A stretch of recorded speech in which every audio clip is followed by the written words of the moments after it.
First off, congratulations to UCONN. I thought they played a heck of a game. Coach Hurley had them ready to roll. We knew that they were going to play really, really hard. Obviously, we were able to out-rebound them at our place. I think it was 35-31 a week ago, and I'm sure that they've heard that narrative or that stat several times over the last few days, and they got us on the glass. Listen, they're the number 2 offensive rebounding team in the country for a reason. They're big, they're strong, they're athletic, they're physical. I thought they set that tone early, especially Adama Sanogo and Tyrese Martin and Andre Jackson. So it was a war. You know, I thought the game was lost for us there at that last 4-minute war. For us, we break the games down into 4-minute wars. I thought it was lost that last 4 minutes of the first half. I think they outscored us 2-14 during that war.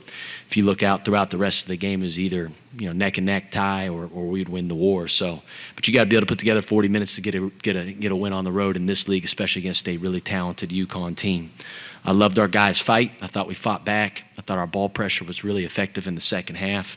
We turned them over, created some offense off of our defense, which was good to see. But again, I told our guys, the message I gave our guys in the locker room, listen, it's funny, you watch the Super Bowl, and I read this article a few days ago. It's like the LA Rams obviously won the Super Bowl. They went 0-for in November.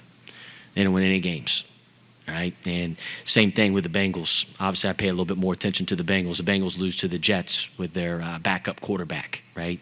And listen, it's a long season. It's a marathon. Got to stick together. Got to stay positive, and we're gonna get out of this rut.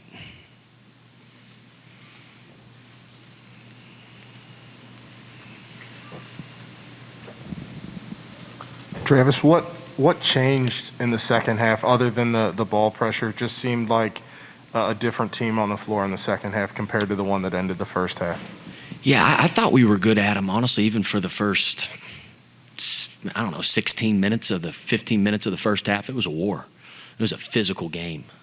We struggled scoring during that some parts of that during stretches during that first half, but I thought our guys were competing. I thought we were playing hard. I mean, it was a physical war.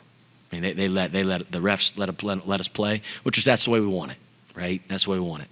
I thought second half, listen, we had to turn up the heat with our full court pressure. Ball pressure in the half court as well, which I thought really disrupted UConn. It's hard for us to do that for 40 minutes right now because we're asking some guys to, like Colby played 40 minutes tonight. He never came out.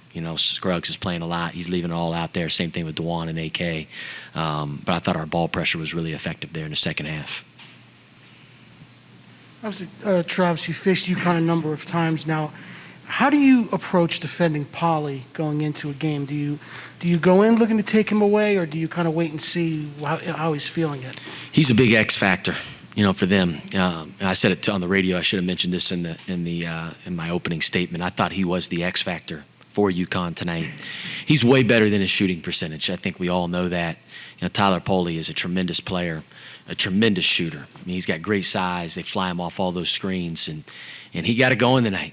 It's like, our guys were going for a shot fake, little sidestep 3. He doesn't like to play too much inside the arc, but he impacted the game. I think he hit 3 threes, I believe. I may be wrong, maybe 1 3 off, but he had 16 points or 15 points for the game. I mean, I thought he was the X factor tonight. But you go into a game saying, like, you got to take him away because we know what he's capable of doing.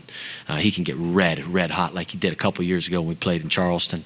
He was a big X factor in that game as well. When you guys were fighting back and getting close, R.J. Cole scored some big baskets for them. What does he kind of bring to the Huskies? Calming influence. R.J. is he's one of the best point guards in the country. He probably doesn't get the notoriety that he deserves. He calms them down. You feel like he plays at his own speed the entire time. He never really gets sped up. He can score in a lot of different ways, whether that's off the dribble, at the rim, threes. I mean, he's a tremendous player. He's an all-conference player. He's an all-American level player, in my opinion. You're certainly more concerned with your team than the league as a whole, but what kind of argument can you make for the inclusion in the tournament from this league, and how many do you think might be able to get in? I have no idea, because I'm just so focused on us. But I would tell you, anybody can beat anybody in our league. And listen, I think the Big East had a really, really strong non-conference overall. This league's an absolute war. An absolute war. There's tremendous players, tremendous coaches, tremendous programs. Like I said, every night's an absolute war. Travis, you mentioned how physical this game was from start to finish, but with the series just about even or even separated at a game between your two programs, there seems to be a little bit extra juice when you guys get together. What made it different today, especially considering that you beat them at your own place last month? Yeah, This week, excuse me. listen, I think UConn's they are really physical and they are really tough. That's who they are. It's their DNA. It's their DNA. It's what makes them really, really, really good. Obviously, they got great talent and they're well coached, but man, they are tough dudes. I think we do the same thing.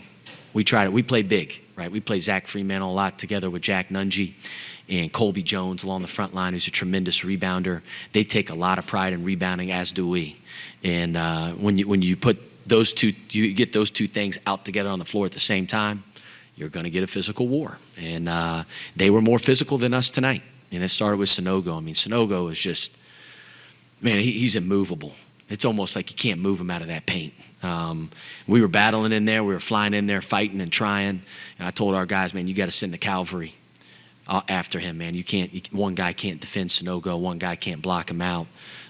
He's one of the better big men in the country. So it's a great game. It's a great rivalry that we got going. It's good for both programs. Travis, what were the issues that you saw offensively tonight? Was it the ball wasn't moving enough? Was it shot selection? No, I thought we took pretty good shots. I had no problem with the shots that we were getting. I think we got to finish through contact a little bit better, Adam. Can't be looking over at the officials. Again, this is a player's game. That's why I tell our guys, listen, do not look over at them and say, oh, man, I got shoved in the back, or oh, I got hit. No, we decide the game. The officials do not decide the games. We have to play through contact a little bit better, but I did like the shots overall that we got. As good as Sonogo was in the first half, I think he was scoreless in the second. What did you do better? I thought our ball pressure, we didn't allow them to get the ball in nearly as easily to Sonogo, right? I thought in the first half they got it in too much from the top, right? And that really, I thought we did a much better job of fronting, but our ball pressure I thought really disrupted UConn on their offensive end.